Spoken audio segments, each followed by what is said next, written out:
Hello, hello, everyone. It is your champion. It is the one and only prodigal son of the WWE. But again, I am not actually the prodigal son of the WWE. I am just a fan, but you know what I am, and I am your Real Talk heavyweight champion of the world. Applaud. Thank you all. And I'm not alone, of course. I have, the guy. Hey. Yeah. Oh, you didn't know? You guys better call somebody. Ladies and gentlemen, it's me. It's the BBBD, the big bad booty daddy, son of Scott Steiner, nephew to Rick Steiner, and this Sunday, your first ever two-time Real Talk Wrestling Podcast champion. That's right, ladies and gentlemen. The big That's bad not booty. happening because I'm not losing it. I said this once, I'll say it again. I'm never losing the title. And the interruption continues. That's very nice of you. Do I scare you? I'm the champion. I'm above you. You're above me? Thank you. Yeah, you never stop putting yourself over. Disregard him. We have a new person here. It's not Heat. It's certainly not Maverick. That jobber. And it's not Providence. Ladies and gentlemen, let me introduce to you, sir. Please introduce yourself. What's going on, everyone? I am Reaper, and I just want to let you know that you need to disregard these two people here because they are both clearly beneath me, and that title will be coming with me Sunday. The newbie.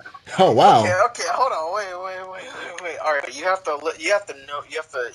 We need some ground rules. Okay? Right. First of all, know your role and shut your mouth. Know your role. No, know your role. You're below me. Thank you very much. Okay. This is why I didn't need you to be champion. Yeah. Thank you. Okay. Now, Reaper, this is how it works. I, the champion, am above everyone else. So everyone listens to me. I start, I conversate, I finish. And repeat. Start, conversate, finish, repeat. That's what I do. You give extra. Just like the booty daddy. He gives extra. So, don't say nothing. I'm not. Don't. I won't ruin your moment. Don't interrupt me. Yeah. Because my moment is all the time. Thank you very much. You're so scary. Now, Reaper, if you would kindly give the people a little bit of background knowledge. Who is your favorite wrestler of all time? And what is your favorite match of all time? And how long have you been watching pro wrestling? Is it Providence your favorite wrestler? Shout out. My favorite wrestler of all time would have to be Stone Cold Steve Austin. Favorite match of all time, Stone Cold versus The Rock at WrestleMania. Which one? And Which Mania? Because they fought at 3. I asked that question. 17, 19. 19. All right. Third time's a charm. Yep. And how long I've been watching wrestling? I started in 96, fell off until about 2010 when they were having the Hart Dynasty versus DX feud, and came back around that time. Oh, wow.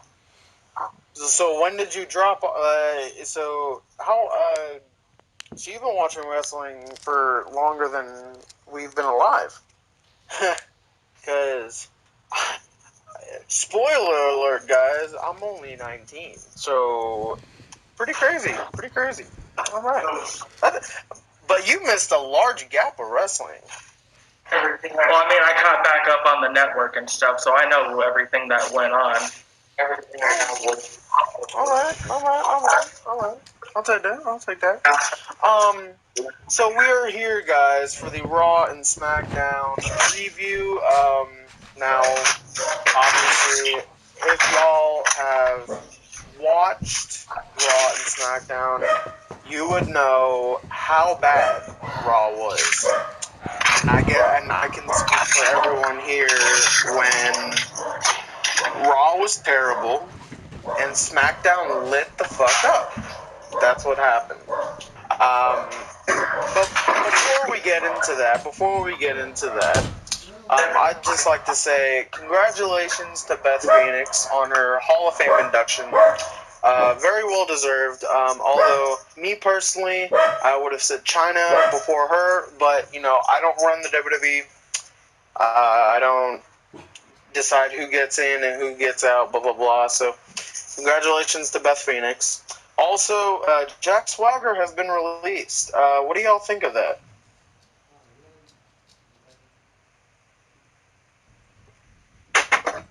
As for Jack Swagger, honestly, I'd say it's about time they're really doing it with him. He was being underutilized, and I feel like could be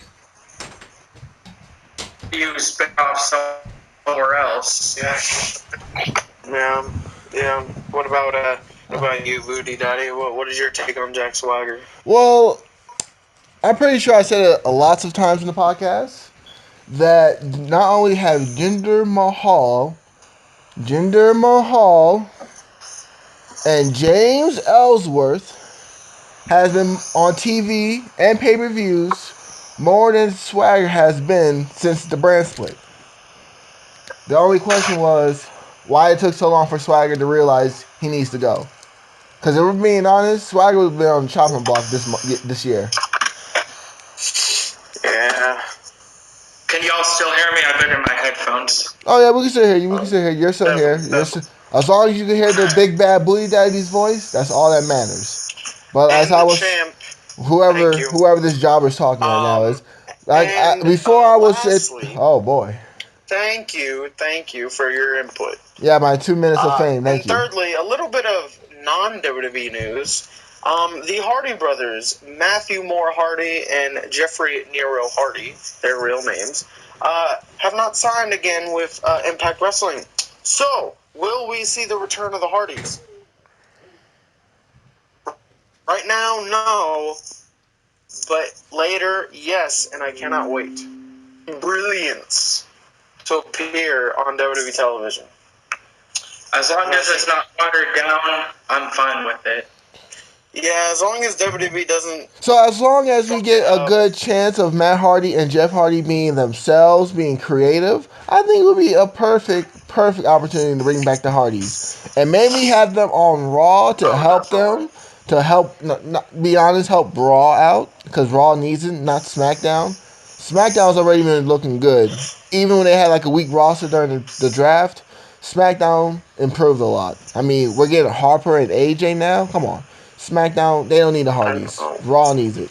And I apologize for interrupting you, Prodigy. I apologize sincerely. Thank you. See, that is what a good person does. Yeah. They know when to do what and when to apologize for it. So, and they also know when to be the next champion. This Sunday will be the era of the Big Bad Booty Daddy. Oh, the truth hurts, don't it? Nah. Incorrect. Moving on. So one thing before we get into Raw and SmackDown, I'd like to break the term kayfabe for just 1 second. And I'm speaking from the heart. So I was watching this YouTube video, and in the comments was a little comment about. It wasn't a little comment. It was pretty long. But basically, it was talking a whole bunch of negative about a certain WWE superstar. Can I say the name? Might I add you? It is 2017.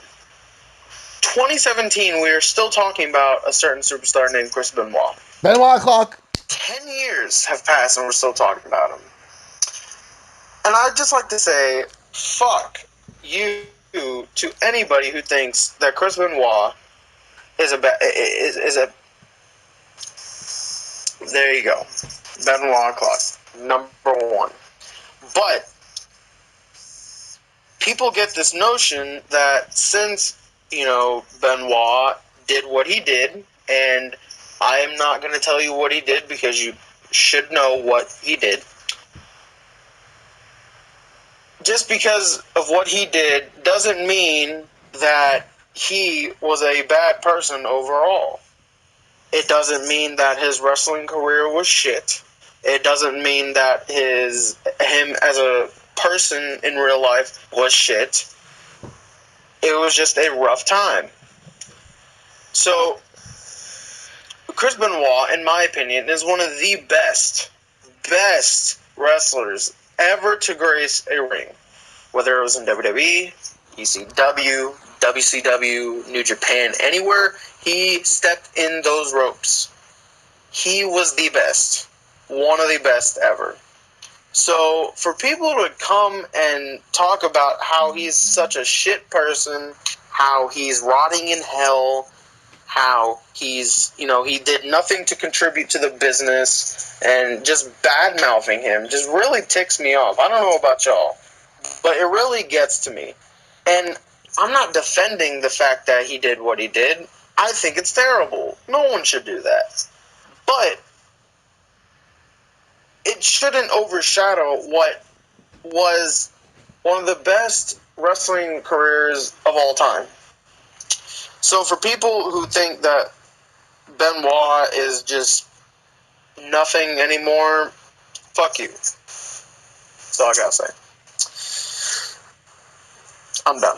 Well, Let's get on to Raw. Oh, no one can add their opinions on the situation? Oh, okay. I mean, no, ahead. you're the champ. I'm just, you do you. I mean, he pretty much said everything that I would say about it. I could care less about what he did. I don't remember him for that shit. I remember him for his matches and how he was in the company. Well, pretty much how I view it. If we're still breaking kayfabe, everybody knows my gimmick is to not to sound like a dick or anything, but to mention the forgotten names that WWE that passed away, like Benoit and Tess, and I always bring them up in segments just for giggles because they forgot about them. But Benoit, I feel like people should just like what he did was bad, but they have to understand that he had brain trauma, and something he wasn't mentally right, basically. So we shouldn't say, oh, he's going to hell for what he did. He's a bad person. He wasn't mentally right, and and we should just remember him for what he did for us growing up, and for guys like Prodigy, Reaper, Providence, whoever that Jobber Maverick is, and we grew up watching Benoit, and we can always say Benoit put on good matches. Let's remember Benoit for that.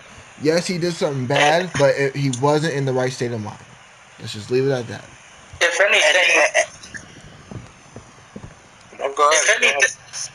anything, what he did, as bad as it may be, was kind of a saving grace for WWE because it helped put in the safety regulations that we have today. Because of the Benoit incident, we have the whole concussion protocol thing in the WWE, as along with a lot safer environment for the superstars. Yeah, the no chair shots to the head thing.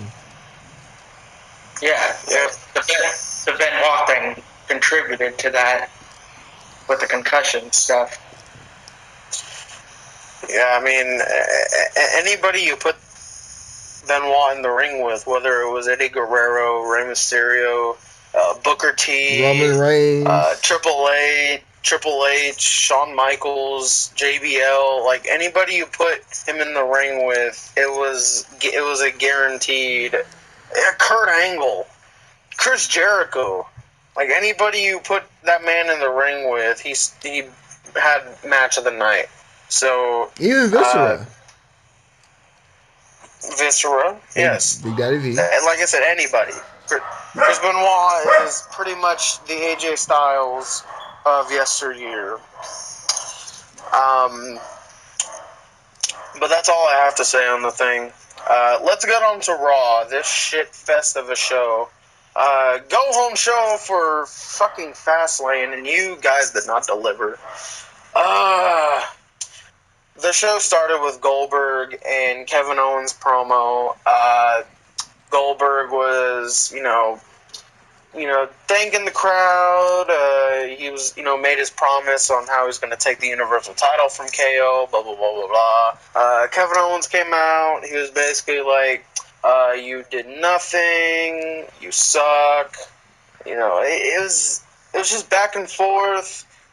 Kevin Owens looks good, but they should have been physically involved. I wouldn't say that. I would just say they should have had Kevin Owens feel like a threat sooner rather than now. Well, I mean, if we're being honest, this whole feud should have really kicked off immediately after Royal Rumble. It should have kicked off after Royal Rumble. We had basically 3 or 2 weeks to prepare for Goldberg and Owens. If we're being honest, 2 or 3 weeks. That's not enough build, especially for, and I'm not dissing Kevin Owens, but we're having Kevin Owens, a new talent versus a legend like Goldberg. This needs to be prepared for months. And we had this for 2 to 3 weeks, and the writing's on the wall. This is just a warm up for Kevin Owens and Jericho and Goldberg and Lesnar. This is just a pay-per-view payday for both individuals, basically. I just don't want Goldberg to win. You're gonna like it and you're gonna enjoy it because Vince McMahon likes big sexy men. Honestly, the only thing I'm not liking about this whole feud is the fact of I feel they pulled the trigger with Owens turning on Jericho too soon because it kind of contributes to the fact that now I'm thinking Jericho's going to cost Owens the match against Goldberg. Whereas before, when they were together, I had a feeling that Owens would stand a chance to beat him. So yeah, they're pretty much. I don't like it when they mix two feuds and rivalries together, pretty much, because, I was completely fine with Jericho standing on the sidelines, being Owens' best friend and everything. It was entertaining.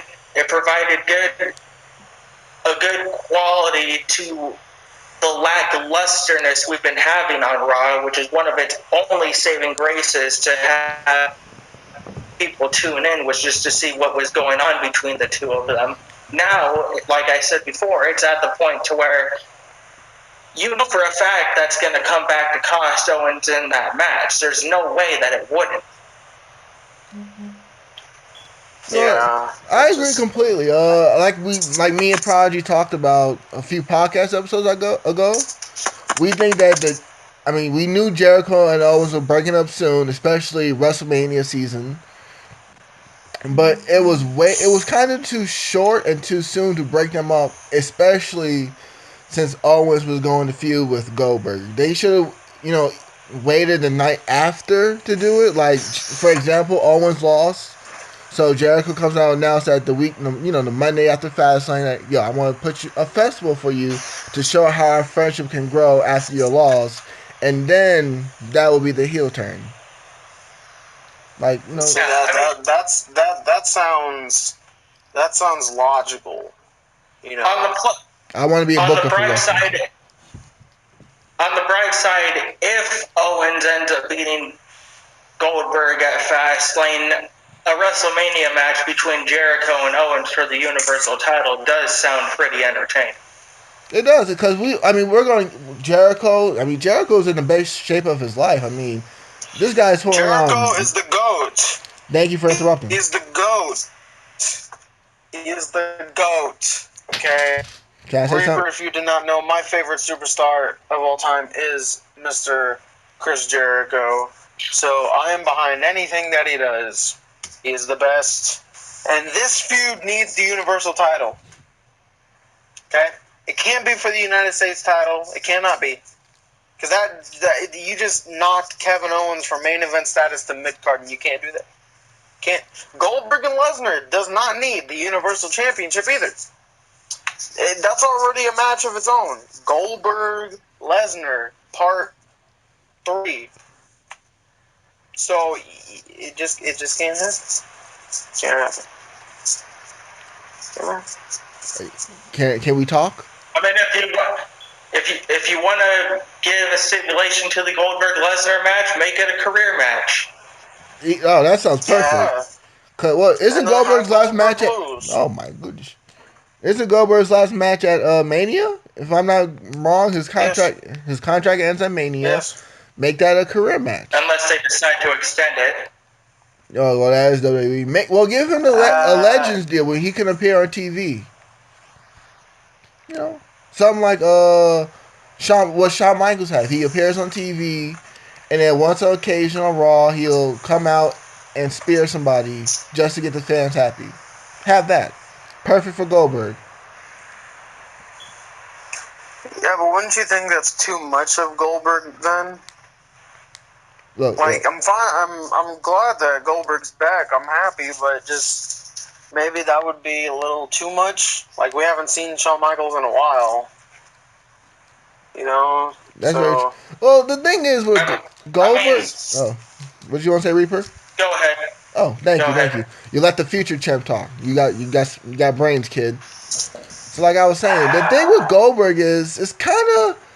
I mean, they got him in time, but not in time. If you know what I mean, like they had the right moment with Goldberg, but his age and and we all know this. Back in the days, Goldberg can't put on longer than a 5-minute match, or it's gonna look a little sloppy.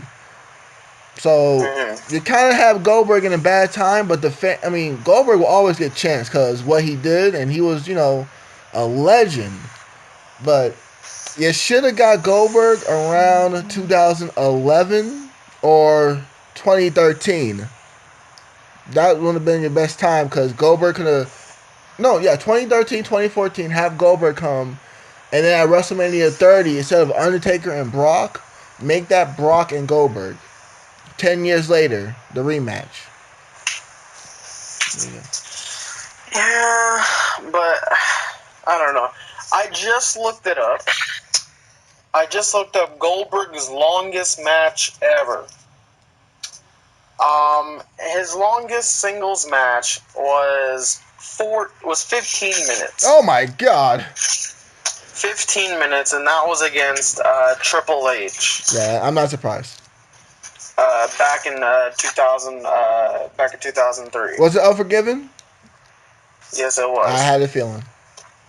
So, if his longest match was 15 minutes, and for a main event for the top prestigious title on Raw, it has to be more than that. So, and now that was when Goldberg was of age. Now he's 50 pushing, so it just doesn't work.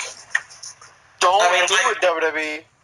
Like Owen said on this episode of Raw, he pretty much got it spot on. The longer the match goes, the better his chances rise to win the match. So,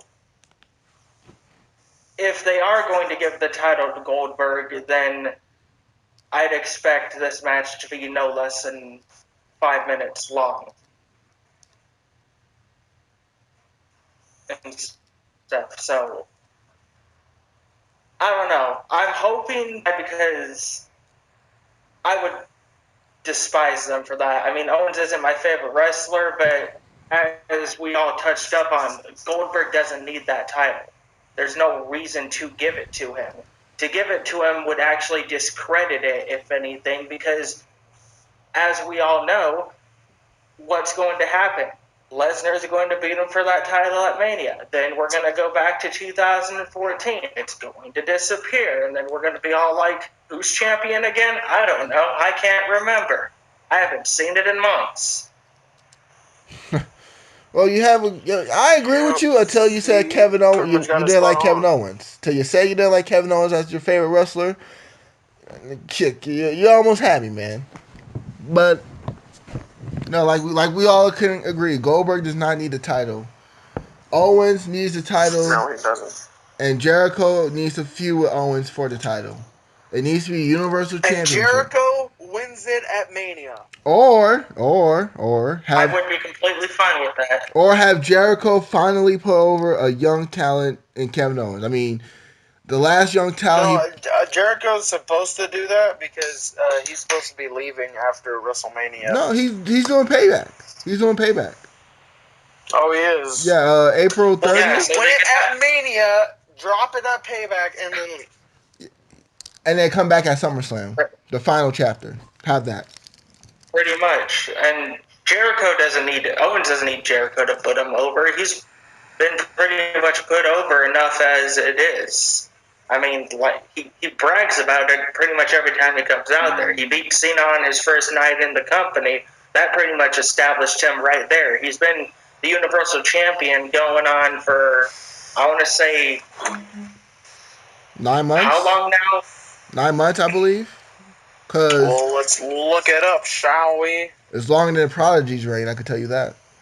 Well, he won it a few weeks after Finn Balor, and Finn Balor won it at SummerSlam. Botchamania. Kevin Owens won it back in August.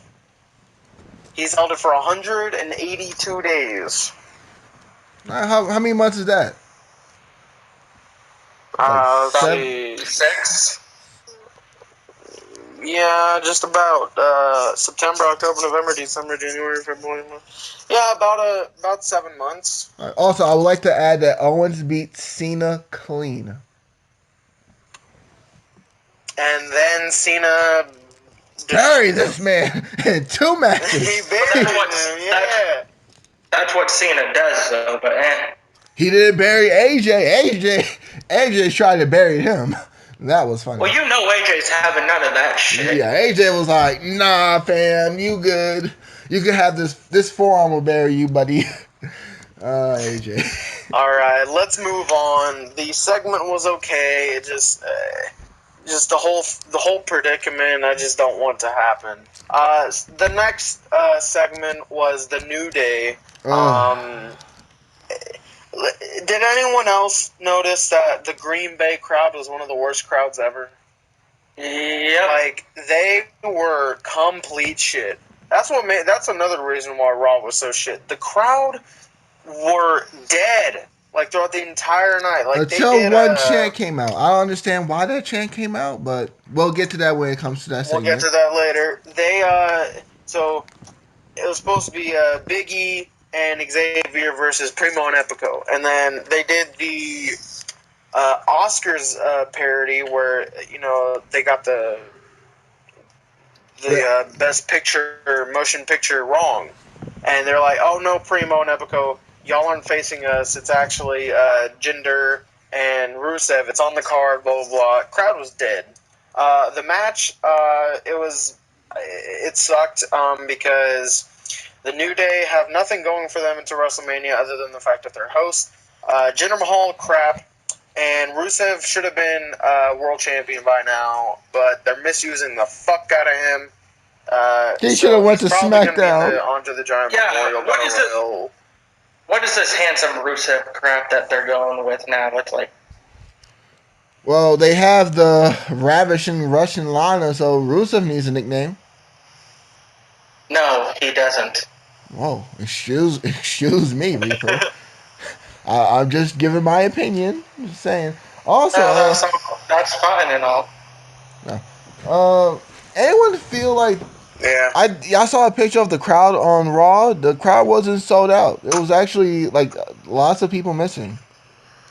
Oh no, it's like never sold out. I went to Raw when it came to Charlotte, and whenever the arena is filled up on the side that the camera is showing, the side where the superstars are looking, like, if it's like me doing a promo by myself looking at the fans. Yeah, I know. What you mean. It's like dead. It's like no the one's hard there. cam, I think they call it. Yeah. So it's never actually sold out. But you know what sells out? SmackDown tickets. Those things sell. SmackDown, yes. So yeah, joke match. Rusev, they need Ruru doing something better. You know what I hope in this match happen?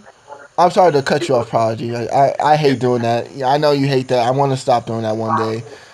But I just love the fact that Rusev and Jinder Mahal almost had a little scrap, and I was praying that it happened so Rusev become a monster, but it Yeah, didn't. Rusev can move away from freaking Jinder Mahal. This is League of Nations 2.0, except for it has no potential.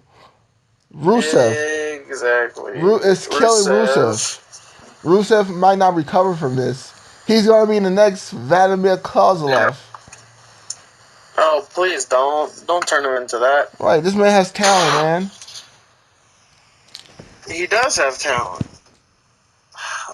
So after that, Cass and Enzo are backstage. They're hyping up their tag team title match this Sunday.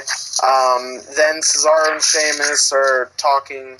And then Samoa Joe comes by, and he's like, they exchange some blows, and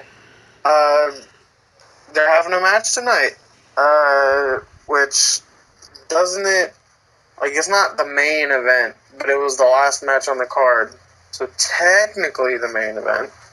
Technically. Is it me or is Joe just feels intimidating? Like, you can just feel like every time he talks, you like. There's a reason why they build him the Samoan submission machine. Right. There's a reason. There's a reason why they crowd chant Joe's gonna kill you. Yeah. Then another segment with Mick Foley and Stephanie McMahon, and Stephanie McMahon's big giant lady balls just overthrows Mick Foley. There's a rumor that Kurt Angle is going to replace Mick Foley as the Raw GM. And if that is true, I'm going to mark the fuck out. Like, I will give Raw a 10 out of 10 if that happens, just because I love Kurt Angle. Well, is it me or is it wrong that Stephanie McMahon keeps just buries everybody she talks to?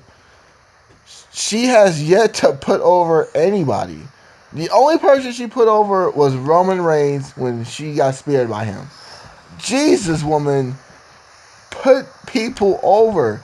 If she would have put over Brie Bella at SummerSlam 2014, Brie Bella would have probably been the hottest face female on the roster.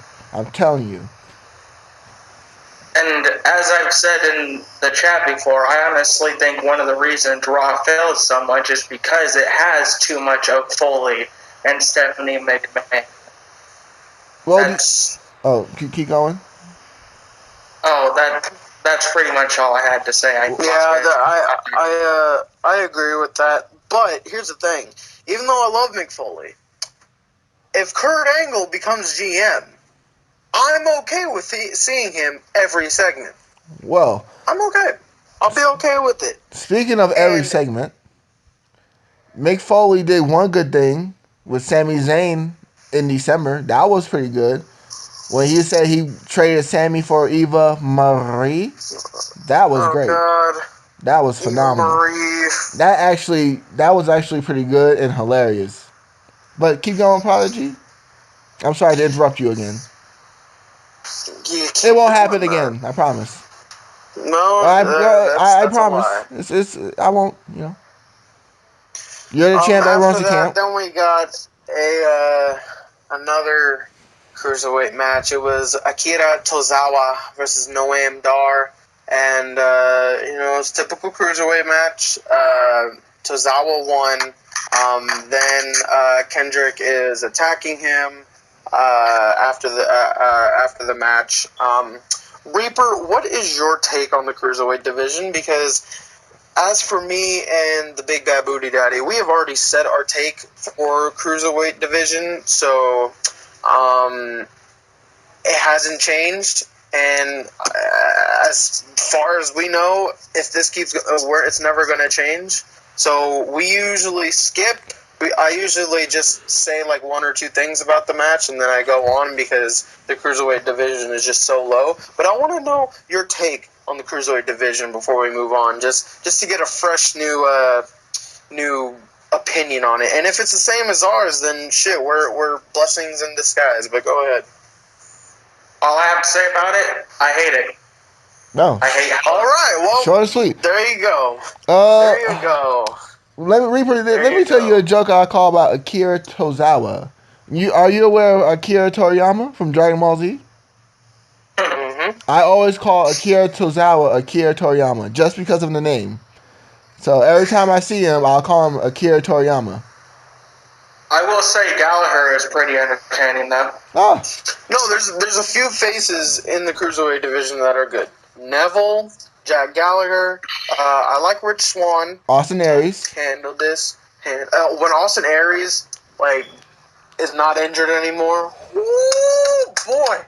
Ooh, the greatest man to ever live. Wait, didn't he have a segment when the Hall of Fame was coming out, and then next thing you know, you saw Austin Aries pictures? Didn't that happen on Raw, or was it just me? Like, they announced that the next participant in the Hall of Fame, and next thing you know, all you see is Austin Aries. And I was just... Is he going to be in the Hall of Fame?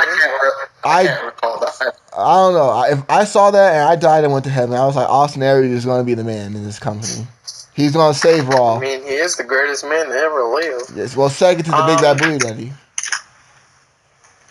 After that, we have a segment with Bayley, Charlotte, Sasha, and Dana Brooke. Dana Brooke needs to get her ass back to developmental. NXT. She is just garbage. Well, she's She's hot. just garbage. I wouldn't even call it hot. She did surgery in the face. She's ugly. I don't think she's that good looking. Charlotte, yes. Bayley, yes. Sasha, yes. Dana, hell no. Did you pick Charlotte over Dana? I'm done. Hell the fuck yeah. Okay, we're going to have Hell the fuck yeah. We need to have a timeout on this Raw review. You're picking... No. Charlotte over Dana? I would pick her over Dana, too. Reaper, Thank you. Reaper, Thank did you you. watch I think episode... everyone would do Time that. out. Reaper, did you watch episode 1 of our podcast? No, I have not. Well, I have to send you the link and the thing. We spent 35 minutes arguing over Trish and Lita. Just saying. Trish or Lita, please. Pick Lita. one. Oh! Oh my Ah! god. We ain't doing this. Yeah! That's We ain't right. doing this. We ain't doing this. Nah, Trish. Ah. Trish. Hell no. That's 3 liters? Hell no. 3 liters? Ah! I feel like I No, died and went to actually. heaven. Yeah, it's 3-3. 3 Litas, 3 Trish. Hold on. It's you, Providence, and I think Heat. Yes. So and it's- then you, Maverick, and Reaper. All right, so we have to add a 7th man to tie this breaker. And they'll pick Trish, and it'll all be nice. They'll pitch Trish. Trish Okay. Stratus. Stratisfaction guaranteed, bitch. Thank you very much. I think they want some rated R Lita.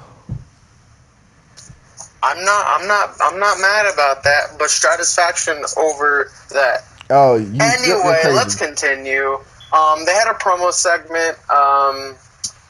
Back and forth exchanges. With such a talented women's division, with the face that Raw has, you would think it's better. You would think it'd be better, right? It's just the same 4. It's just always Sasha, Charlotte, Bayley, and Nia Jax. Just like All the time. Just like in December time. when it was Speaking Roman. of them, they were in a tag team match. Yeah. What? Oh no! I was saying that back in the day, like in November, December, it was Roman, Seth, Owens, and Jericho, always the same 4. Now it's happening with the women's division. So kind of weird. They need Emma to return and do her sheen. I also need Paige to return now, please. Paige needs to come back now and win the women's championship and keep it forever. Well, No, I'm a huge Paige fan. Well, I think she's with I Del don't like Rio. that. Saying I C. don't like the fact that she ran off with Del Rio, but she's still in their contract. Just waiting for her to heal. She can come back and be the Paige and win the women's championship and have it forever. You're gonna see That's pretty Paige in much it. TNA. Fuck that. TNA's not even signing Del Rio, so I don't even know what you're talking about. They're not signing Del Rio? Nope. Why? I don't know. I gotta read the Because article. they're stupid. They're, Well, Impact's going out of business soon. They just lost 5 of their top stars. yeah, they so lost the great Dixie Carter. Oh. They lost Maria. They lost Mike Bennett. They lost the Hardys. They lost Drew Galloway. Don't forget Rebby. Yeah, they lost Rebby, Maxwell. King Maxwell, Senor Benjamin, Oh no. and fuck, what is their plane's name? Their drone. Vanguard 1, yep. They lost Vanguard 1 too. They re-signed Matt Morgan and Magnus earlier today, though. Oh, they got Matt Morgan? Yeah, they got back Matt Morgan and Magnus. Oh, I like Matt Morgan. Really? They Wait. signed Magnus Wait a back? second. Isn't he Mickey James's husband? I think so. Yeah. Oh, that's gonna be kind of awkward. Why would he do that? That's kind of weird. Why would you do that? Wrestling for 2 different promotions? Yeah, that's gonna be awkward. Saying, "Oh, I brought home more bacon than you." That's gonna be a divorce soon. Then Mickey will be With Cena. single. No. Oh, sorry. No, Cena is in a healthy relationship right now. Well, as long as So- if Nikki's leaving, Cena, she might want to be worried with Cena. I'm just saying. Natalia's already making her claim. Watch, Alexa Bliss is going to make her claim, and everyone else is going to make their claim. Yeah. That's what's going to happen. And Cena's gonna keep his job.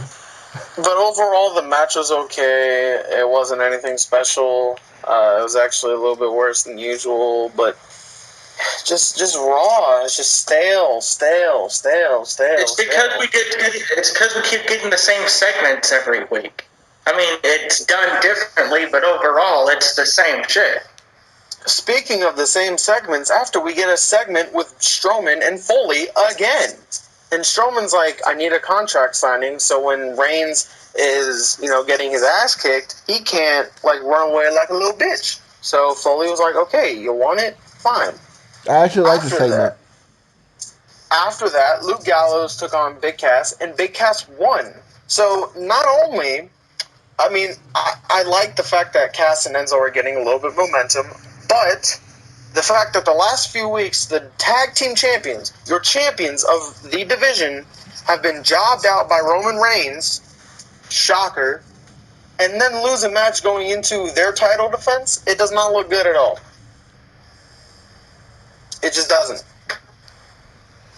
It just doesn't. It's trash. You're not supposed to treat your champions like that.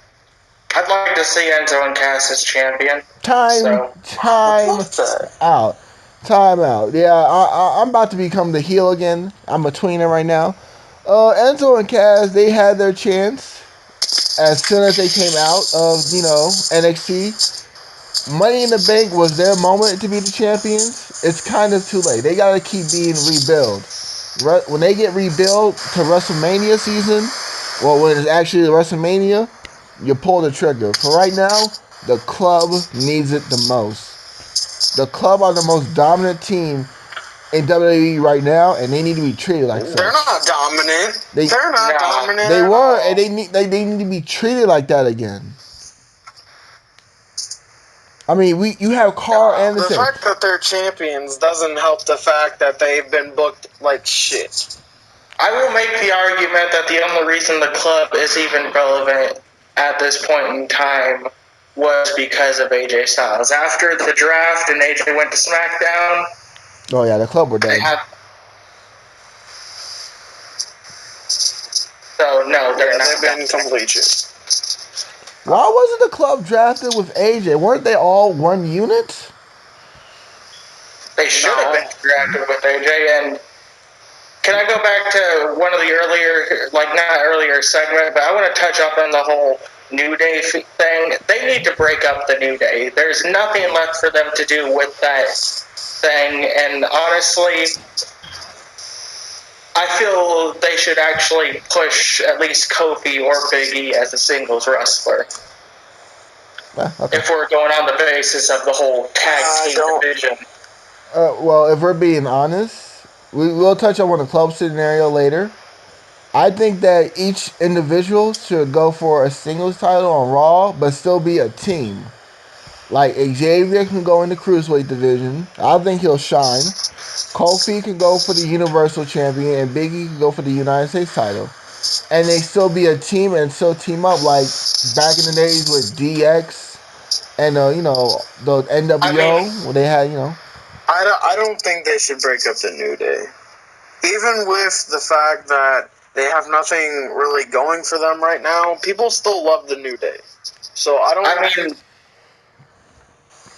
think they should break them up. I can agree with BBVD here and all that stuff. That's all fine and dandy. Like, just push them as singles competitors. That's all I ask for. But sooner or later, you're going to have to break them up. It's what happens with good stables. It happened with the Shield. It happened on occasion with DX. Jericho. Yeah, Jericho. It's what happened. So, if you're not going to give them anything to do as a team, then you either need to give them a reason to have something to do as singles competitors or break them up, because right now they are serving absolutely no purpose than to just be the WrestleMania host. All right, well, let's look at this. All right, so what did New Day do before they even teamed up? Kofi was in mid-card limbo. I mean, he was there. Kofi was a Jamaican. Big E came in. He was IC champion. Then lost it to Bad News Barrett, and he never really recovered. We never even see him on TV that much. And Xavier Woods was. I mean, he was feuding with Brodus Clay over the Somebody Call My Mama theme song. Xavier was close to being fired, if we're being honest. He was close to going back to TNA and being Austin Creed. So the New Day is actually a saving grace, and they shouldn't be split until they know how to book them correctly. For right now, keep the New Day together and let them do single stuff, go for different titles, but make them still a faction until you know that they can all do good separately, or just have one of them break up and the two of them be in a tag division. Until you know what to do with them individually, keep them together. Don't do divide and conquer. They're not ready for separation yet. Especially Xavier. Yeah, I don't. Like I said, I don't. They shouldn't break the New Day up. At least not right now. I mean, I can get behind that. It's just New Day right now is my favorite tag team, and I just hated the fact that they're pretty much just floating around doing nothing. So they just need something. Well, you can have the Hardy Boys come on Raw and help the New Day, revamp themselves. I do not want the Hardy Boys on Raw in the state it's in. Well, Raw needs to be broken. Raw's already broken, so. I'd rather have them on SmackDown. Bray Wyatt versus Matt Hardy in a feud. Brother Wyatt, I knew you'd come. You knew I'd come. Oh, that's even better. You knew I'd come. It's crazy how that feud been that Twitter they've been feuding longer in different companies, because Matt Hardy and Bray Wyatt always tweet at each other. It's very funny. Mm-hmm. So. So after Gallows and Cass, then we have another filler, Sheamus versus Titus. Sheamus won with a bro kick. Nothing to say about this. This was shit. Well, I have something to say. More filler. I just want to let everybody know that February 27th, The last Raw of Black History Month, you have Titus O'Neil losing in 1 second. Yeah. Yeah. You know, I just thought that was funny, you know. Yeah, 1 second. But hey, you know. Hey, they're gonna do that, alright? They're gonna do that. Because why not? Yeah, you know, I mean, don't touch the boss. WWE are assholes. WWE are assholes. Hey, could have been worse. You could have had the Booker T treatment. No, don't go there again. Well, I'm just saying, you know, Sheamus hits his finisher, waits 2 minutes to cover him, and then get the 3. I mean, yeah. Can't do that, no. No. It's not 2003. It's 2017. It's done differently. Anyway, we move on to, in my opinion, the best segment of the night. It was Seth Rollins and his interview with Corey Graves. Basically, Rollins has been, rehabbing. He's been, working towards his return. And then he reminisces, he's upset. He's upsetting himself because he's upset at himself because he teamed up with Triple H a few years ago, and look where that's gotten him now, and how that. And going back to what the Booty Daddy said earlier in the podcast, CM Punk chants start roaring the arena. The only chant that the Green Bay fans chanted was freaking CM Punk, of all people. Rollins should have known Triple H was going to stab him in the back, blah, blah, blah, blah. And then Rollins, Graves asked the question, hey, are you going to be at Mania? Rollins, he's not sure. Fans boo, blah, blah, blah, blah. Then Triple H. Surprise! Triple H, the big motherfucker himself, comes out and says, hey, yo, how you doing? You're not going to be at WrestleMania. Don't listen to these fans. I told you what to do, and now look at you. Now this is how you end up. Blah blah blah blah blah. Then Rollins says he has nothing to lose, and he says that he will be at WrestleMania, and if it's the last thing he does is take out Triple H, then it is the last thing he'll ever do. But he promised that it'll be the last thing Triple H ever does as well. So it looks like we are having this match, and which I am very excited about.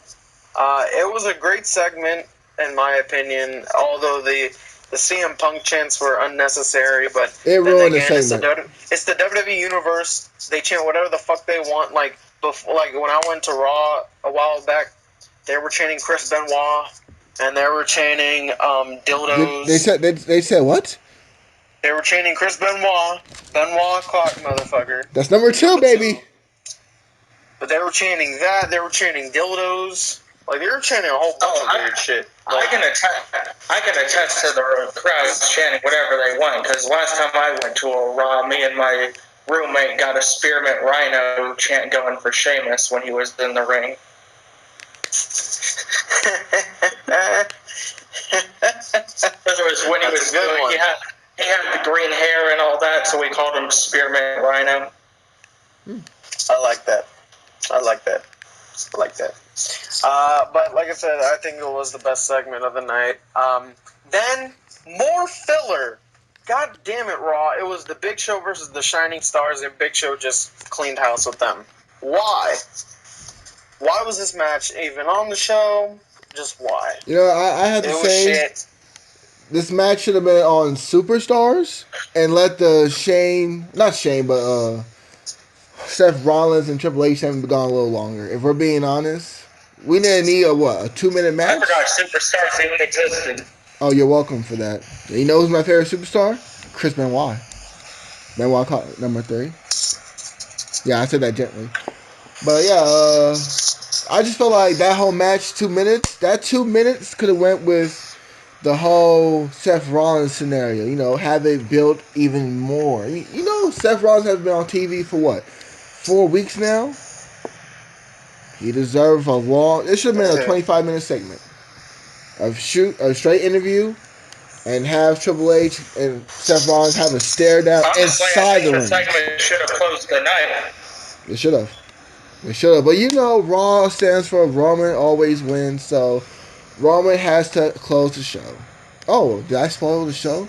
No, I spoiled my apologies. No, because people already know how Raw is. Yeah, Because Raw is going to continue to get shit. Because we get a tag team match with Jack Gallagher and TJ Perkins versus Neville and Tony Nese. Typical cruiserweight match. Any comments? Oh, well, Tony Nese looks like Okay. Neville. Nope. Just saying. A little bit, but it still doesn't add to the fact that It sucks. Jack Gallagher and TJ Perkins won, which builds up to the fact that Gallagher is facing Neville for the Cruiserweight Championship. But who cares? You know what? Get me invested, WWE. For a cruiserweight title match that was built for 3 or 4 weeks, it's not really been built on very good. Like, No. this is probably the worst booked championship match in history. It's barely. I wouldn't give it that much. Hornswoggle. Oh, I'm sorry, Hornswoggle. We still mention that, Cruiserweight man. champion. No, but not as in storyline wise. How it's been booked from start to finish, and I assume Fastlane is the finish. This is probably a terrible championship storyline. Am I the only one that thinks the cruiserweight division should have went to NXT? Look, that could be good. I mean, I thought. I think it should have went to SmackDown. Yeah, especially since Kalisto's on Since SmackDown. the fact 205 Live is right after SmackDown. Yeah, that would have worked. It would have made more sense. I just rewatched the Cruiserweight Classic yesterday, and compared to those matches till now, what the heck happened? Oh, well, the prodigal son of WWE is afraid of the big bad booty daddy, so he runs away sometimes. But yeah, like I was saying, I just rewatched the Cruiserweight Classic yesterday, and those matches were amazing compared to now, to where I have no reason to even care about the Cruiserweight division. Well, speaking of cruiserweight, the greatest cruiserweight to ever live, my boy, my good brother, Latino Heat is here, baby. Can you feel it? Can you feel it? Late. Kind of late. My bad. No, you cool, man. You're on the 58-minute mark. And we're almost ending up Raw, so we're about to go to SmackDown. So you're just in time. Speaking of which, You're just in time. yeah. Speaking of which, we were talking about Eddie Guerrero, so that's our thing. Me and Heat, Eddie Guerrero. Come on. How's it going, Heat? Are you actually going to be here for Fastlane, though, to attempt to take the championship away that you are not going to take away?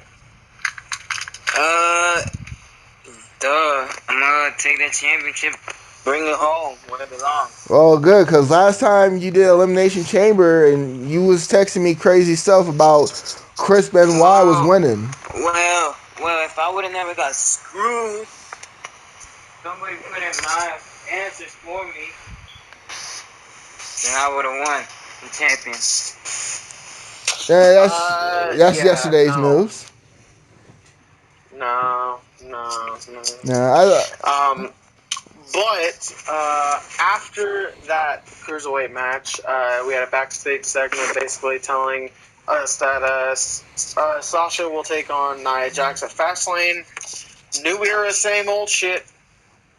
Oh, speaking of that, our champion Bayley lost tonight. The champion lost a tag team match. Yeah, she got pinned. By Nia Jax. Why would you have your champion look weak in a coming pay-per-view? It was a tag team match. Sasha Banks could have took the pinfall.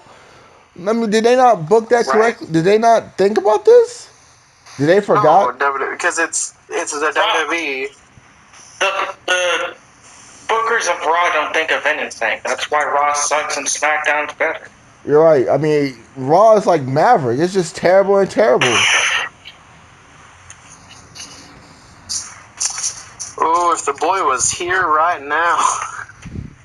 If only he was here. Yeah, man, this triple threat feud. Unlike Maverick, a real champion is here every single time. Well, So, yeah, I'm here every podcast unlike episode. Maverick. I mean, enjoy that while you can. No one's taking the title away, and that's that. A part-timer gonna take it. Thank you very much. Well, right now the part-timers are Maverick and Providence, so if they take the title away from me, no, relinquish it at once. That's all I gotta say. Then we get to the next match, Cesaro versus Samoa Joe. Now, out of all their encounters, I would say this was one of the lower matches. I mean, it was still okay, but they could have done a lot better, and probably could have done if they had a little bit more time. You know, if they didn't have all that fucking filler in Raw, could have made this match a little bit longer, a little bit better. But Samoa Joe wins, so that gives him momentum going into Fastlane to take on Sami Zayn, which, speaking of Sami came in and attacked him, so it builds a little bit of momentum for Sami, although I don't think he's going to beat Samoa Joe, but, you know, WWE does things, so we'll just have to wait and see. Then, any comments on the match? Anything? Nope. None at all. None. Just, it could have been better? Yeah, it could have. Especially the other matches they had. Well, I look at this as they're trying to push Joe, but this kind of ruins Cesaro because Cesaro's been putting on non-stop great matches. So Cesaro should have been world champion at least 2 times over by now. he should have been a 16-time world champion. He's not Charlotte. You're right. That's Not Charlotte. Charlotte. That's Charlotte. And the women. I mean, this is not the women's champion we're talking about here. This is This is the Universal title. Cesaro should have been champion. Rusev should have been champion. Carl Anderson should have been champion. Who? Carl Anderson. James Ellsworth should have been champion. No. Roman Reigns should have been champion. Ellsworth, man. Chris Benoit should have been the I Universal swear, champion. The day James How many Ellsworth. is that? How many is that? That's Like 5. 4 or 5? Let's get 10. Five, Let's get 10 That's before 5. this episode ends. That's 5. 5. Benoit, that's 6. Benoit clocks. They should put a Ellsworth versus Gilbert feud. For the pre-show. Okay. Have that on the pre-show. I I would actually enjoy that. That would be entertaining. Gilbert. It's the jobber of Raw Gilbert. versus the jobber of SmackDown. Raw versus SmackDown. Make it happen. And In a then promotional match, make it. have Chris Benoit come out and make both of them tap out. 6. Wow. So we end off the show with Roman and Braun Strowman's contract signing. They went all around the area. It was Foley leaves. You know, it was a typical contract signing. You know, if a contract signing never goes well, it always ends up in chaos, and it was okay chaos.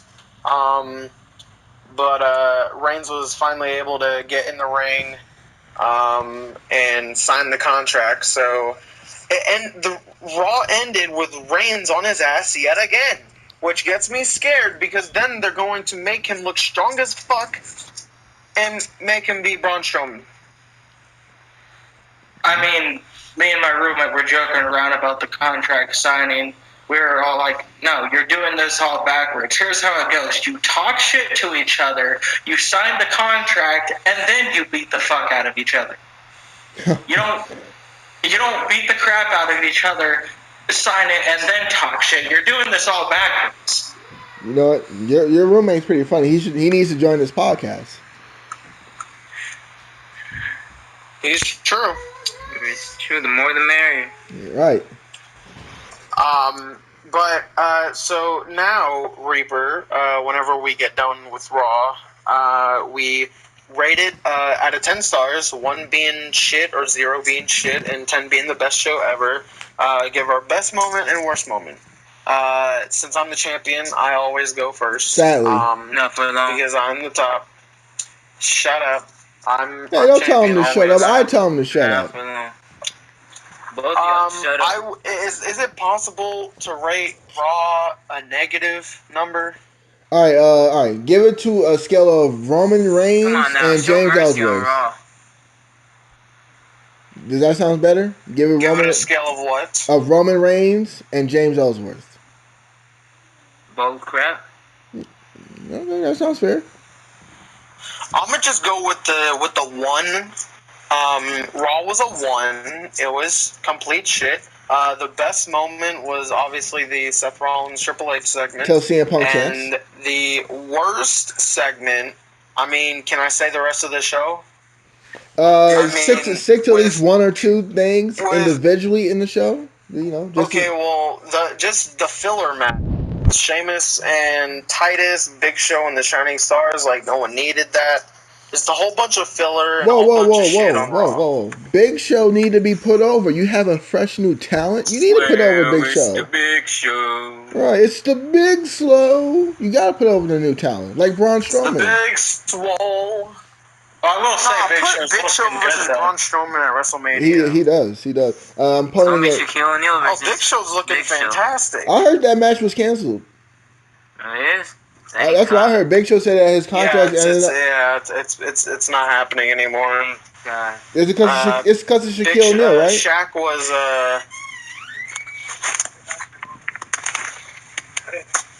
Shaq was upset. Not Shaq. Big Show was upset that Shaq wasn't in shape and how he, he didn't feel prepared and he didn't feel like he wanted to actually do the match, and so it's not happening. Yeah, I mean, I'm not upset about it because I didn't want to see a celebrity in a wrestling ring that's wrestling. I'm tired of that. I want to see the actual wrestlers who work 365 days a night. But I feel bad for Big Show. Every time Big Show's What are you about to say? Every time Big Show's been in the ring with a celebrity at Mania, he's ended up losing the match too. Yeah, always putting them over.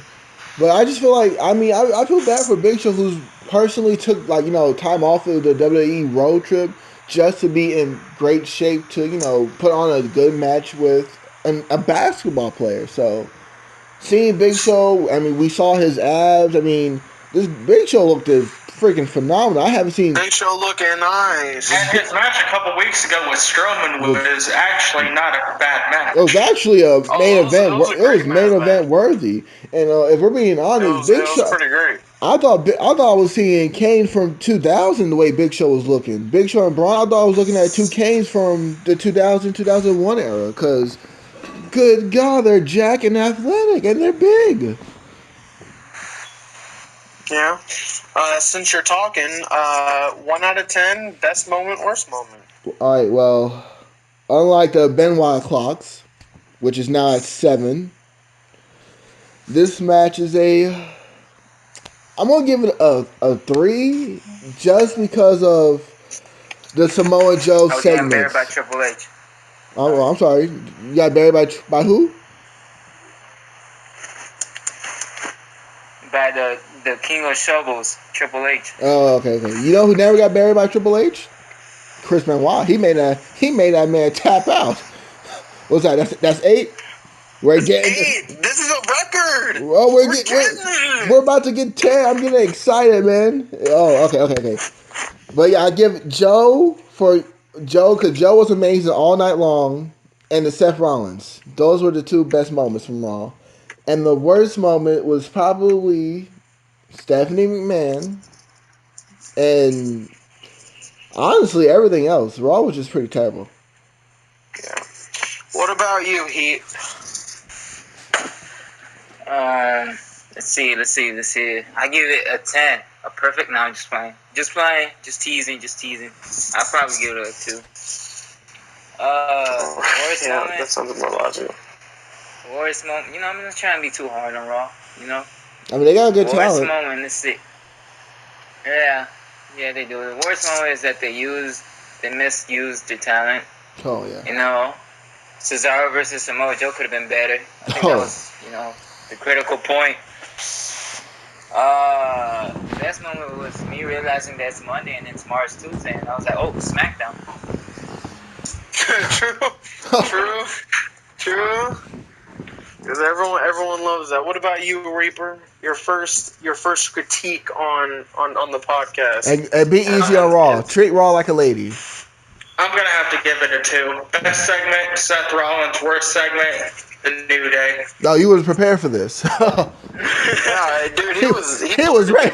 Yeah, he was ready. Yeah, he was ready to tell you why Raw sucked. Me, I wasn't ready. I thought about it. I forgot my lines. I need to write them down like Orton. Or do what The Now, Rock do. Speaking of Heat and how he is ready for Tuesdays, And Randy let's go Orton. on to SmackDown and how this show was one of the best shows I've ever seen. Starting out with Miz TV. I just need to say, so the Miz and Maurice had Miz TV. Their special guest was John Cena. Let me just say, for people who think that John Cena is not good at mic work, just listen to every promo he's done with AJ Styles and then listen to this shit. He's one of the best mic talkers ever. He's not Paul Heyman level. He's not Chris Jericho level. He ain't Chris Benoit level. But Cena is up there. Okay.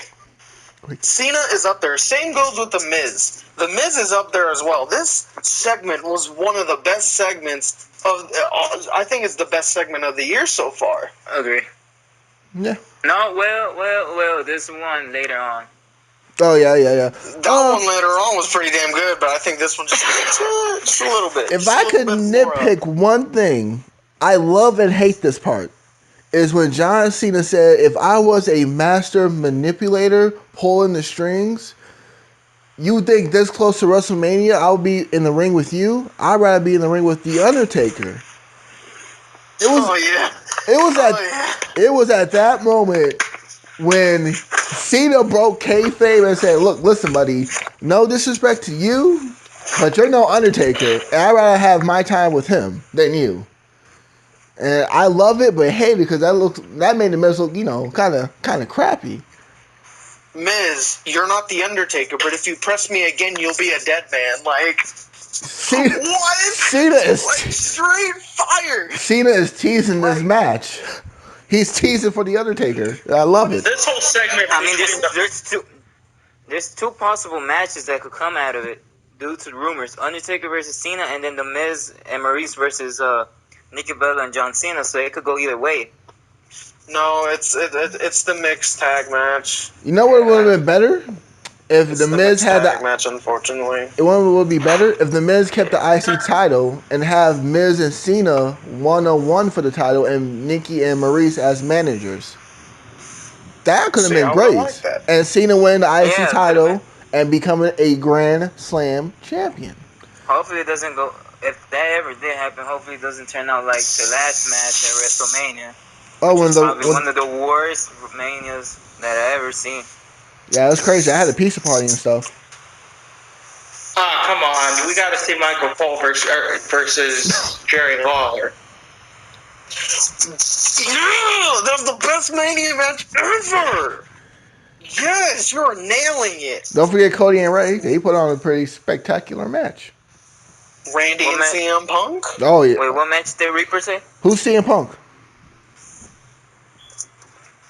But let's get back to this segment real quick, and let me tell you some of the things that they said. So Miz was like, okay, man, you're a part-timer now. You did what you said you weren't going to do. You're The Rock now, and you sold out chant started. You're not Super Cena, you're decent Cena, and how you stole the spotlight from Ric Flair. and how blah blah blah blah blah blah. And then Cena comes in, right? Cena comes in, and he says the stuff about the Undertaker, and then he says you have no idea what you're talking about. Your entire career is a ripoff. You took the electricity from The Rock. You took the personality of Chris Jericho. You stole the Finger Four from Ric Flair. You stole the offense and personality of Daniel Bryan, and you're stealing AJ Styles' lines the past few months. Like, Cena was ripping into this man a new asshole. Like, Jesus Christ. Cena like, buried the you haven't Miz seen in this 2 segment. minutes. But you know who he didn't steal from? Chris Benoit. Ah! 10! 9. 10! 10, 10, 10! 10! 10! 10! 10! 10! 10! 10! 10! Benoit Chris Clock! Benoit. Get it in there, Benoit. baby! That's 11. Just couldn't keep it. Woo! We finally got a 10. Oh, that melted my heart. We finally got did the it. 10, We got guys. the We 10 got the of 10. Benoit. That's 11. Hey, guess what? No, it's still 10. But we're going. We're going. That was a good one. Very good one. Right. And then Maurice comes and starts bad mouthing John, and then slaps him. And Cena, with a smile on his face, is like, Cena likes that stuff. "You done fucked up, bitch. You done fucked up." And Nikki came. She came down, and Nikki was like, You hit my man again. I'ma break you, bitch." And then, and then they embrace. So, first time ever, Nikki and Cena get a story together, which is kind of cool if you think about it. Yeah. But I mean, is there anything left to say about this segment? This segment was, like I said, one of the best of the year. There's tons to say. One, how come when Nikki got, attacked and, belittled, John was nowhere to even defend her or, step up for her? When as soon as somebody messed with John, Nikki, is the girl to come and help. Why wasn't John the over? Because that's just how people are. Yeah. That's wrestling logic 101. Honestly, I feel it worked out better this way. I think it would have been less impactful if John went to help her. I think it was last week where she got attacked by Maurice. Yes, it was last week because that was a Battle Royal. Yeah, it would have been much less impactful if it happened that way. This way, actually, it fueled fire to an already. What am I looking for here? To already a good segment? A fire promo, pretty much. It added fuel to it. What was your thoughts on this, Heat? Did you have anything negative about it? What do you think? What's to say about this? It's amazing. It was an amazing thing. John Cena is pretty underrated on the mic, so this actually showed that Cena is actually. I mean, if you still think Cena was weak with AJ with the promos and Dean Ambrose when they did that triple threat thing, this actually showed that Cena can hang out with anybody on the promo, and especially the Miz. He was hot. Yeah. I see that they're using a little bit of foul language now, so. Yeah, it's SmackDown, baby. They push the boundaries of PG. TV. It's because SmackDown knows what people want. Right. SmackDown is like that. SmackDown is a leader. It gives you what you want, and it shows you everything you need to see. Yeah, I love watching Lita, especially since she didn't care about where her thongs were at. Oh my God! Don't make this podcast to a Lita podcast. Speaking of, two knockers, it was a 2 out of 3 matches with Mickie James and Becky Lynch. Mickie got the first fall, and Becky won 2 in a row. The one with a roll up, and the second with Alexa Bliss distraction. Right? feel like I'm a little. If I don't know, was it like that? Alexa Bliss came out and then that caused a distraction, and Mickey came and got the loss because of that. Yeah, I believe so. Yeah, yeah, okay. Yeah. Just making sure, just making sure. Uh, oh look who's back, the prodigal son of WWE, but he's not actually the prodigal son of WWE, but he is the champ that runs this podcast for right now. See, that is the respect that I've For been like 2 wanting. days. Actually, I'm currently the longest reigning Real Talk heavyweight champion of the world. Thank you very much. Just for now, just for now, As you can see, Reaper doesn't really care. Look, Reaper, I know you're the newcomer here, but like I said, we do things here at Real Talk different, and different I mean me. No. Me, y'all. Me, y'all. Hey, do That's not how it goes. disrespect him. He's the reason why we have Ben White at 10. I have to give him that. That is right.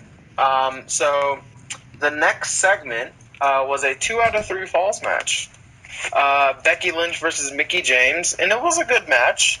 I'm still waiting for their technical classic that I know that they can put on. Saving it for Mania. Tell you. But, I mean, it was a good match. Mickie got the first fall, hit her with a DDT. Then Becky turns it around with a roll-up and gets the pin. And then Becky makes Mickie tap. So Becky wins the match. Like I said, it was a good match. I don't have any complaints about it. I would just say they should have saved that 2 out of 3 match for a pay-per-view like Mania, and maybe let the feud sleep for a while until either Mickie or Becky wins the women's title. Like bring that. I completely agree with that. Thank you. You know, I am the big bad boo daddy. Everybody agrees with me. The worst source. No, I'm sorry. No, don't get mad because you didn't follow the correct Twitter handler. Well, don't get mad for hacking my thing and making me costing me the champion. Okay, maybe you wouldn't be champion if you picked your predictions right anyway. I would've. That's why I am the what am I? The third longest reigning? 9 days, baby. 9 days.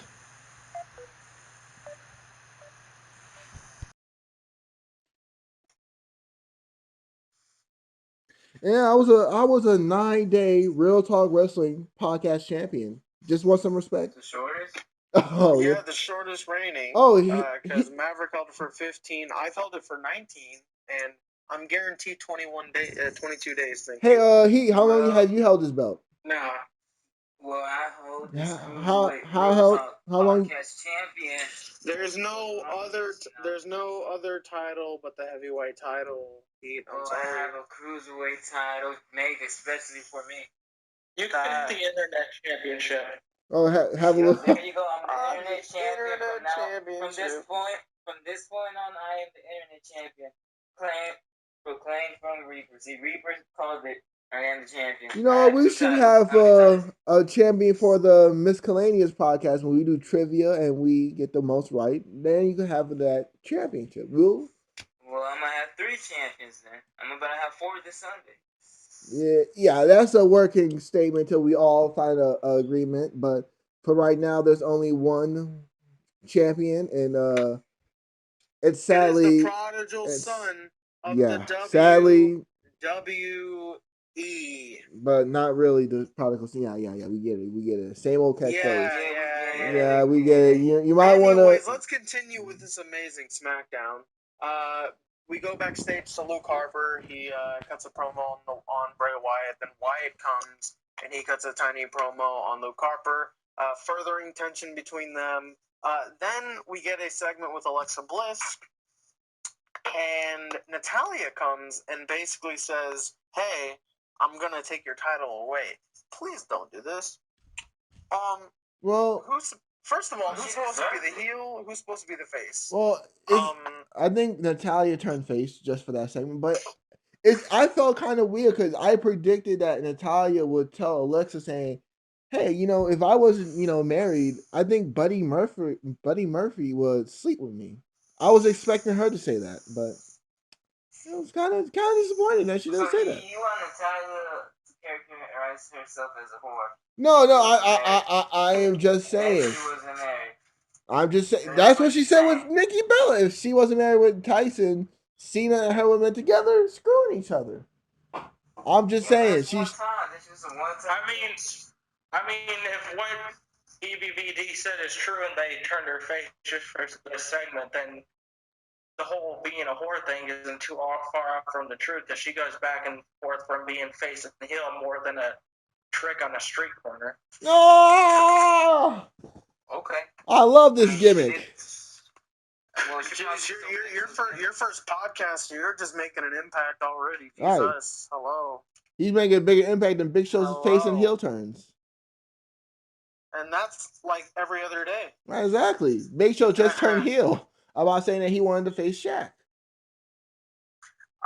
After that, Styles had an interview with Renee, and Styles said he was gonna beat up Luke Harper.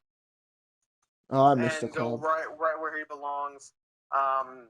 In the main event of WrestleMania, which brings us to the match between Luke Harper and AJ Styles, which I believe was a pretty good damn match. Match of the week. No. And then AJ won the match, but Luke Harper's feet were on the rope, so Shane restarted it. Shane gets inadvertently super kicked by Harper, and then AJ gets the win again.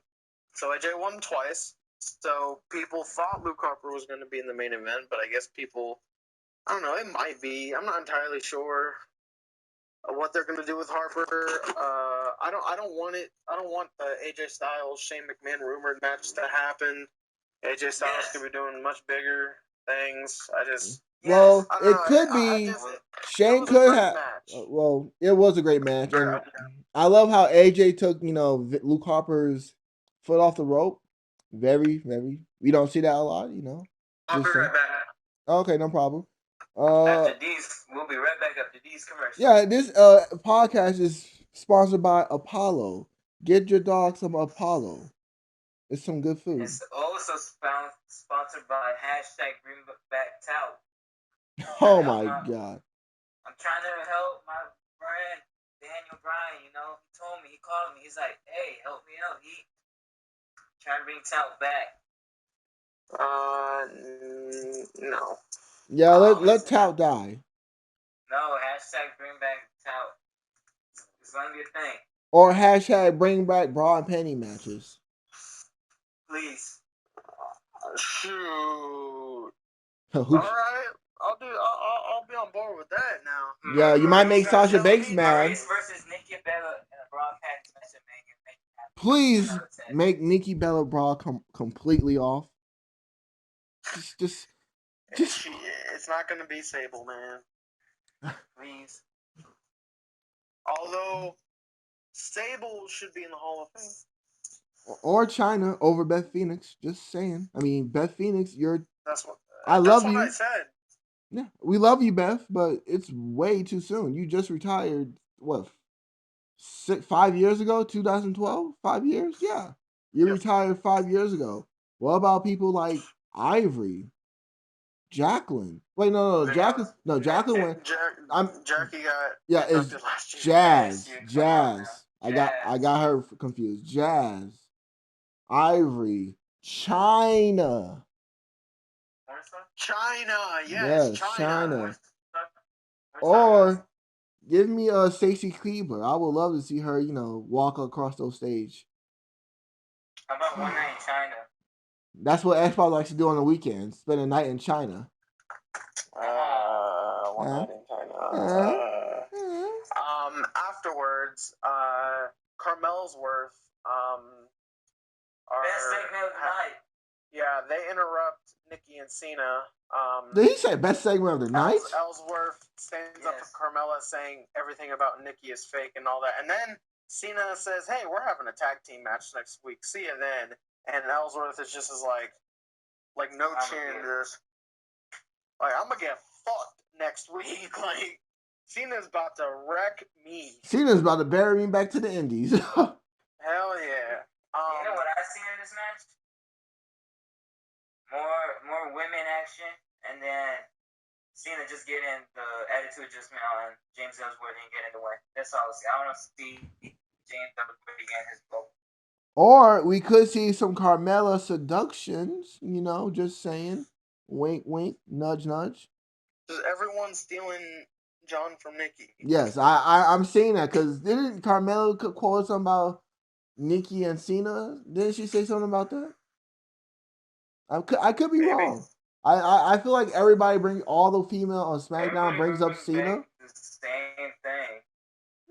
They always bring up Cena. I feel like everybody on SmackDown wants to screw Cena. AJ wants to screw Cena. Natalya wants to screw Cena. Nikki screwing Cena. Mickey used to screw Cena. Everybody's gonna screw Cena one day. Benoit used to screw Cena. 11, baby! 11 Benoit o'clock. He made that boy tap out and cry. And Paul Heyman, too. He made Paul Heyman eat soap. Hell yeah. That was a good segment. Oh my goodness. Speaking of segments, after that, Dean Ambrose versus Kurt Hawkins. Basically, Ambrose hits him with the dirty deeds, and I mean, it wasn't really a match. The bell never rang, but Ambrose cut him off, and then he cut a promo against Corbin, basically saying messing with him is a very bad idea. You know, come with me. You know, come fight me and whatnot. Ambrose cracks some jokes. Corbin appears and said he doesn't want to come when Ambrose calls. They cost each other title opportunities. Dean's a champion for some strange reason. Corbin says you were just a speed bump, but now you're a deer standing in the way. He's going to run him over.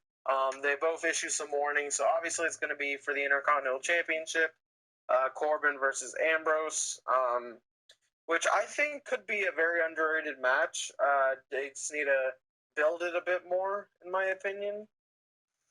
Yeah, I could see the spot of the night for that match will be Corbin going for the end of days, but Dean, you know how he sets up the end of days when they're in the air.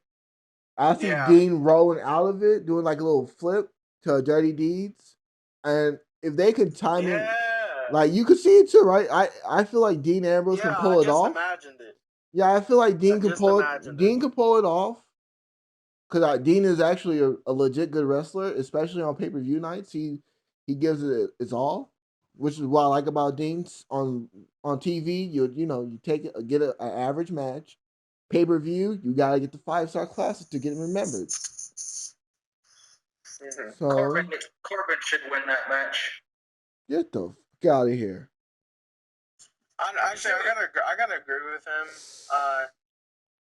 They've been building Corbin up for a while now, and he's actually grown on me. I think he's grown on a lot of people now. I mean, I like him since NXT. Shown potential, and I guess getting a win over Dean Ambrose would be a credible win. Even though if they're gonna pull the trigger with him, it should be now. If anything. Listen to this. Dean lost 2 WrestleMania matches back to back. I think Dean needs to win, at least have Dean win that match at Mania, and then he could drop the title the next pay-per-view. Or have Dean win and Corbin be the Money in the Bank holder. That way it could be, Corbin going for the... Or Corbin can win the Andre the Giant Memorial Battle Royal. Yeah. Do absolutely nothing for a whole year. Yeah. Well, isn't that just the Jobber Battle Royal? I mean, for crying out loud, Tatanka was in it. The 3 people who've won it: Big Show, Cesaro, Baron Corbin. Oh, what happened to Cesaro? Yeah, exactly. What did Big Show do after winning it? He jobbed to Roman Reigns the next pay-per-view, right? Yeah. Yeah, so the only successful winner that did good after winning the Battle Royal was Corbin, who feuded with Dolph Ziggler for 3 straight months, and everybody said this match sucks. I think it could be a good one. Yeah, I You feel know, yeah. just give it a good build. Yeah, Dean's is Um, Dean could bring the best in Corbin, so I can see it happening. mhm. Then we go to probably the worst thing on SmackDown was Ziggler versus Apollo Crews. Ziggler's supposed to be the heel, yet he got attacked from behind. I thought Apollo turned heel for a second, to be honest. And then it wasn't a good match. You didn't see chairs until the very end, and then Apollo lost. So this feud needs to end. I think this it did feud end. This feud was shit when it started. Well, So let's ask a real question. Didn't Dolph break Apollo's leg on Elimination Chamber? Last time I checked, when Snitsky did the same thing to Kane but to his neck, Kane was out for 4 to 5 months. So I predicted Apollo will be out until at least after WrestleMania. This man came back a week too later. So it did. Apollo Crews needs a character. He wrestles good in the ring, but what is he supposed to be? Well, since you're shouting your opinions, I wanted to ask you because we all talked about it. I think Dolph Ziggler turning heel was probably the worst thing he ever done so far in his career because he's been terrible as a heel. What do you think of heel Ziggler? I disagree with that. I like heel Ziggler. I have always liked heel Ziggler. I don't think it's him that has the issue. I think it's the people they are putting him up against at the time and the fact that they aren't giving him a proper story going into those matches. Heel Ziggler himself has always been an amazing performer. He is, but the weeks since Dolph Ziggler's turning heel, he's been, being less and less more valuable. Like this man, I have yet to be entertained by heel Ziggler. The only time heel Ziggler entertained me was with the Jerry Lawler segment. After that, but is that really his fault though, or is it more of the way they're booking his segments? It's booking. I believe it's just the whole storyline. It's the way they're booking. It's like Prodigy said. Like Prodigy said in a few podcasts. Having Ziggler feud with Apollo and Kalisto when he turned heel is terrible. Me personally, he should have turned heel with Dean Ambrose and have that match at Elimination Chamber for the IC title. See, that would have been better. That would have been a good heel turn. Because everyone is behind Dean Ambrose. Exactly. No one's behind Kalisto or Apollo Crews. Well, I am. You know what would have been even better? Turning Ambrose heel and having him go against the face Ziggler? No. Heel Dean was great when he was U.S. champion. Do y'all remember that Night of Champions match? Yeah. That was great. Yeah, heel Ambrose sounds better. I like that. Book it, WWE. God damn it. Right. And have Renee come out and say, I sleep with Dean Ambrose. Yeah. And now the final segment of SmackDown, and it's probably it was such a great segment as well. Wyatt gives his invocation. He's basically like, I am the master of styles. It doesn't matter that he won. He's gonna end up like the rest of them. He's just mortal, and Orton appears on the screen, and they're like, "Hey, what's up?" Orton's at the compound. Orton said this is Bray's world, but it's not his. It never was. So, Orton, he said, if you can't beat them, join them. But now he said, when you can't beat them, join them. And when it's time, screw them. And Orton shows the remains of Sister Abigail, the spirit of and the mastermind behind Bray Wyatt. And Orton picks up a pickaxe and says she was put to rest, and that the worms have been eating at her and whatnot. And Orton sees Wyatt helpless and naked because Sister Abigail was like the source of his power. Kind of like Undertaker in the urn. Yeah. So Orton said he was And going to Benoit burn in the the pillow. spirit. Benoit, number 12. Oh. Orton said that he was going to burn the remains of Sister Abigail and watch Wyatt burn with it. He promised allegiance, but Orton is the master now. He tosses the axe and picks up gasoline, puts it over the compound, and Orton says, "I'm coming for you and the WWE Championship." And bam. Wyatt compound, Sister Abigail go up in flames. And Wyatt is losing his mind. He's like ripping his hair. He's, shy. He's just about to cry. Everyone's chanting Orton's name. He does, he does his pose, and that's SmackDown. I think it's safe to say for everyone that was such an amazing segment. Am I right? Yeah. Right? Well, Yeah. Well, you're kind of wrong. This was a perfect segment. Perfect. Oh yeah, definitely. this is really now. Here's the only thing I'm confused about. Now it's looking like a triple threat match, which I'm fine with. But it should have been Harper. Yeah, how are they going to do this like AJ Styles thing now? Well, this is what I predicted in the chat. I predict that Randy will say that he wants to be back. He wants that championship match. So Randy and AJ on a SmackDown, maybe this week or next week, and the winner goes to face Bray. But this whole storyline is it's great. Like, I'm enjoying it, but honestly, this segment would have I can't even say this right. This segment should have been way better if Luke Harper won that night. That way, Bray he can't trust Harper. He can't trust Randy.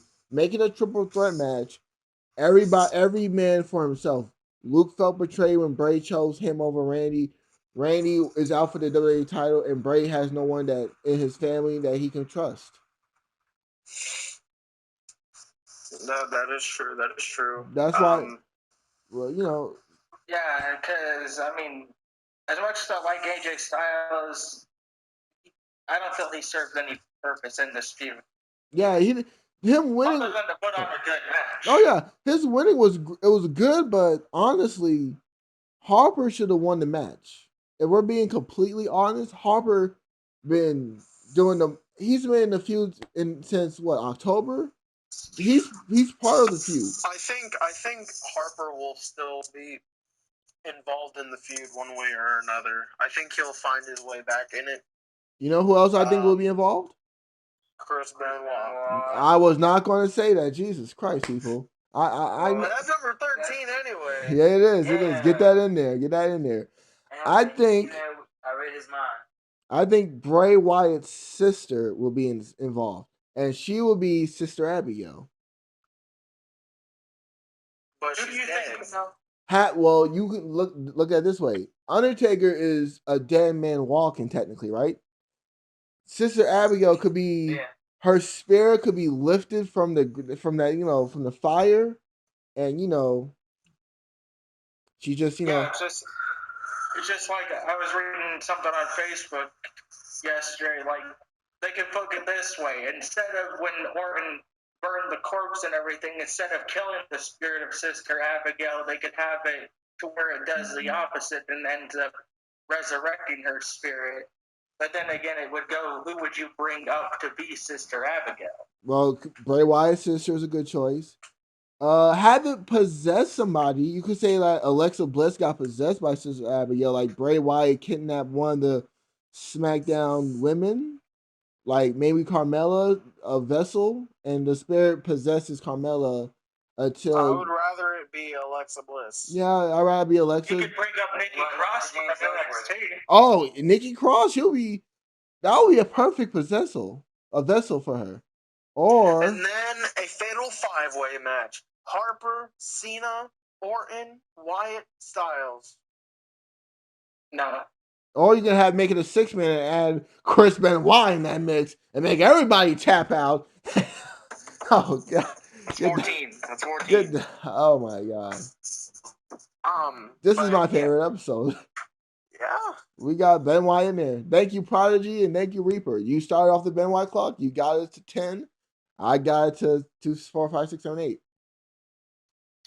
But yeah, this segment, this SmackDown as a whole was pretty damn good. It was one of the best SmackDowns I've seen yet. This SmackDown raped Raw with no Vaseline. No, one segment raped Raw with no Those Vaseline. segments fucking obliterated Raw. I'd give it a perfect. No? On a scale of 1 to Ty Dillinger. Oh, that's a good one. We're using that now. That's the thing. That's 1 to Ty Dillinger? 1 to Ty Dillinger. I'd give it a 9.9. Because I just don't like the Dolph Ziggler shit. They could be doing better with it. But the best segment was Miz TV and the Wyatt segment. Worst was Ziggler's and Apollo Crews' match. What about y'all? Well, who you asking first? Just rip them. Come on. All right, Reaper. Put SmackDown over, Reaper. Let's say you're the new guy. Put SmackDown over. I'm gonna have to give it a 9.5. Oh. What is it for the same reason? Same exact reason. No. All right. What about you, Latino Heat? I'm gonna give it. Let's go through 1 through 10. Let's see. Ty Dillinger. 10 being perfect. Well, let's say a 10. Nah. Probably has to be a. No, see, there's a 10 and then there's a perfect 10. Oh God! I would not mind this man being a champion. There's a 10 and then there's a perfect 10. This man's on a roll. I'm still on that. Gimmick infringement. You're darn right. Wow. Yeah, I wouldn't mind him being champion. Beats whoever we have as champion. Don't even know if we have a champion right now. But anyways. You have the longest reigning champion. But anyways, I'm saying my review right now. 9.5, like I said. The voice was probably, what everybody else is saying. Ziggler and Kalisto. The best. Actually, Apollo. It was Apollo. If you want to be champion, get out of here. You want to be champion. I mean, everybody wants to be the very best that no one ever was. I mean, I am the champion already. No, it's not an official title. Reaper called it. Not an official title. It's official. It's in the books. And I am the real top cruiserweight champion. It's not official. It's on paper. Not official. You can make it official when you're champion. And this Sunday, I'm taking that title, which will make you 3. Wait. What's the other 2 belts? There is no other belt but the Real Talk Heavyweight Championship, and that's mine. Thank you. Look, I said it at the beginning. The one walking away with that title is me. There's no way getting around it. Well, we might have to do a tag division. Your first podcast here, and you're already making demands and making promises that you cannot keep. Well, think about this. No, it's not a demand. It's a guarantee. Well, think about this. The statistics shows that the first time Maverick did the podcast, he was the champion. So his first debut was as a champion. So who's to say that Reaper's third episode, he could be champion? We never know. It all depends on the picks. It all depends on the picks and how the matches go. It depends on Triple H's burying any talent. I'm the gamer. Put me over tonight. I'm gonna bury your ass. Get my shovel ready, Steph. The shovel is the kings of the shovel. I like that part off of Step Brothers. What are you doing? I'm burying you. Booty Daddy, you're get this man a contract. One to Ty Dillinger. Well, He's a commentator. This is obviously a 9 SmackDown. Dolph Ziggler, I'm sad to say this, and I'm going to say this on your face. I'm saying this on your Facebook page so you can see it. Your stuff as a heel has been very disappointing. So you need to improve, or you just need to turn face, because you need to get rid of that. And before Reaper or someone else saying it's just what they're doing with him, It's what they're just doing with him. Yeah, before that guy says it, you can have, and you can still make it look good. You get what I'm saying? Yeah. You can have crap, but you can still mold it to make it look like a diamond. I still say the problem in this feud is Apollo Crews. I say the problem with this. I'm sorry, that's very rude of me to say that. Who, Apollo Creed? Who's that jobber? I feel like he's That's gonna die. The same jobber as Chris Benoit. He's a jobber too. Oh. 15. That's that quinceañera. Yo, we might have to do Quinceañera. 15.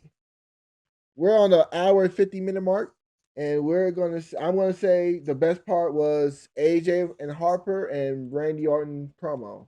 This is the best Randy Orton promo we've seen in years.